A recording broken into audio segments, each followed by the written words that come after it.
Yes, petty. Petty is my favorite color, man. It's what it is. And my favorite musician, it's Tom Petty today. That's just what it is. Like, I hate the damn Dallas Cowboys. And for those of you that don't know, I was born and raised in Dallas, Fort Worth. And the whole reason why I'm a Cowboy or not a Cowboys fan is because I had a stepdad I didn't get along with at all. And so I asked him what team he hated the most. He said 49ers. What player he hated the most? He said Jerry Rice. For my birthday, I said I want a Jerry Rice jersey. He refused to buy it for me. I cried some alligator tears to mom. She forced him to buy it for me. I still have it. It's hanging up over there. Yes, I freaking love every second of this. I lived in Dallas, Fort Worth almost my entire life. And so, yeah, I'm talking trash. And I'm going to be petty as hell. And I'm going to enjoy this. You know, there's 49ers first. The 49ers are my team. But my second team is whoever the hell is playing the Dallas Cowboys. And right now, this is this is tasty. That's all I got to say, man. I love it. Right here, Nick says, hashtag CC never gets old. Getting revenge for 95, 96, and 97. There you go. Yeah, it stays. It stays. It stays. You always go out there and you hold grudges. I'm a grudge guy. It's probably not healthy, but in sports, I think it's okay. And I freaking hate this team, and I'm loving every second of it too. V Brewer, love it, love it. Right here, I'm here for this. This is what it's supposed to be. What's up, Vince? How we doing, man? Appreciate you. Ain't them boys every damn year? Every year, this is what they do. They have not been past the division round since 1995. The Cowboys haven't. 1995.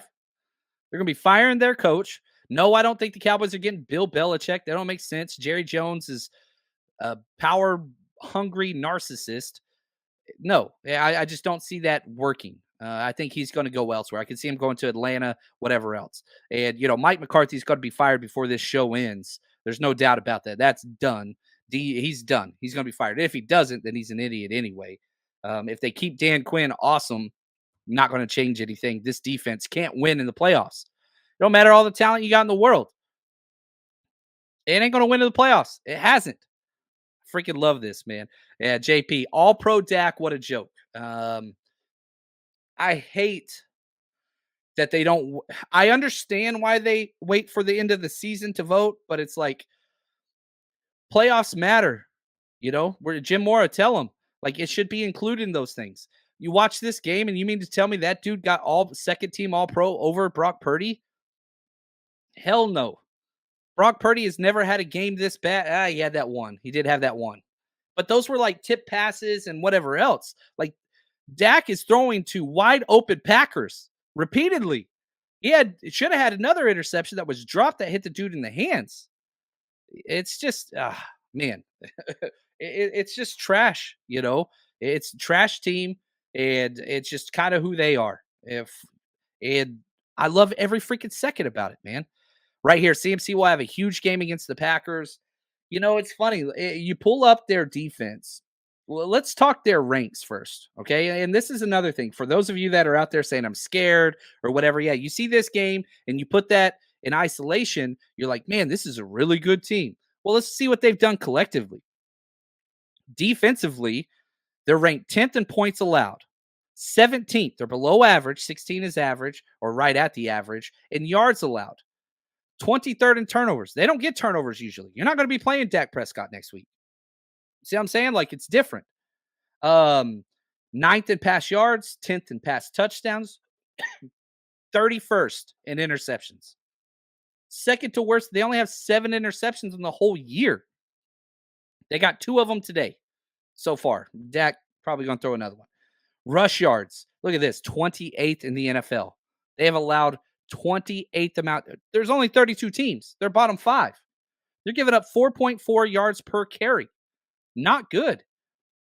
You look at them on third down defense, 25th. Now, fourth downs, they're 8th.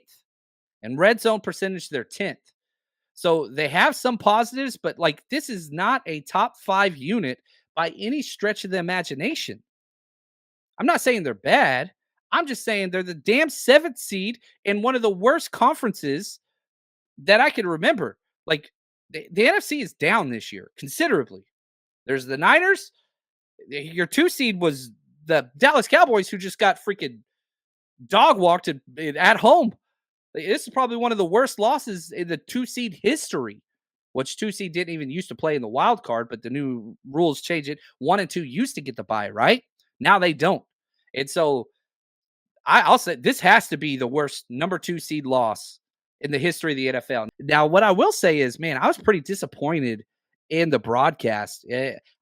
I used to like Greg Olsen, but like it's become very clear that they give him hey, this is who you're rooting for. This is who you want to win. I actually heard Greg Olsen say today in the broadcast, Dak Prescott doesn't get enough credit. That was a direct quote.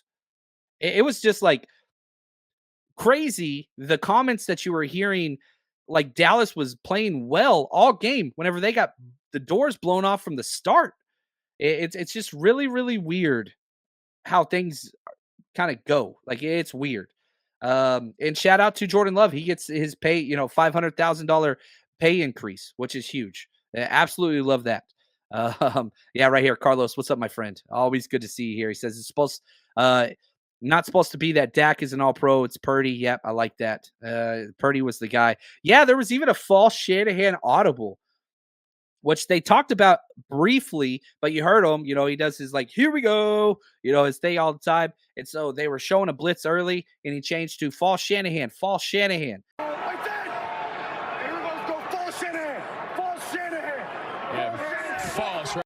Usually the false and true, right? FAL, right? L left. True, TRR, right? So like that's one of the early shifts that you'll have. So a false or true. A lot of times that can be for line blocking, direction of the play, screenplay. You switch it up game by game. Shanahan, and it wasn't a true outside zone. It was just like you give up the B gap to the left side, false left side.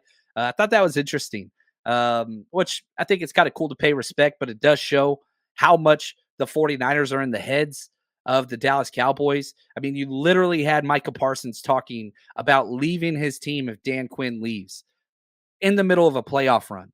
And it's just like the NFC East is just a joke. They don't understand culture. And if you're drafting guys like Micah Parsons, you're not going to understand culture. I understand that he's a hell of a player, but you dig into his past, you watch his podcast for more than 5 seconds, you realize pretty damn quick, this guy don't get it.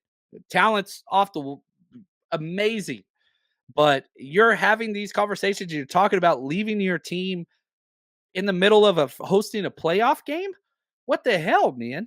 Could you imagine if that was going on with the 49ers? And people are like, oh, well, Debo removed his social media. That was in the offseason before training camp during a contract dispute. You got A.J. Brown over here doing that stuff and not talking to the team and all that stuff. They're hosting a the playoff game.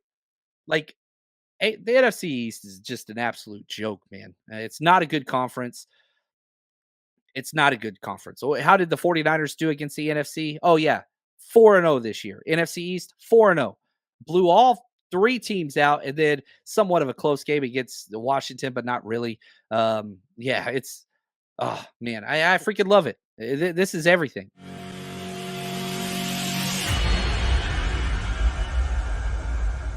Time for the 49ers Rush Podcast.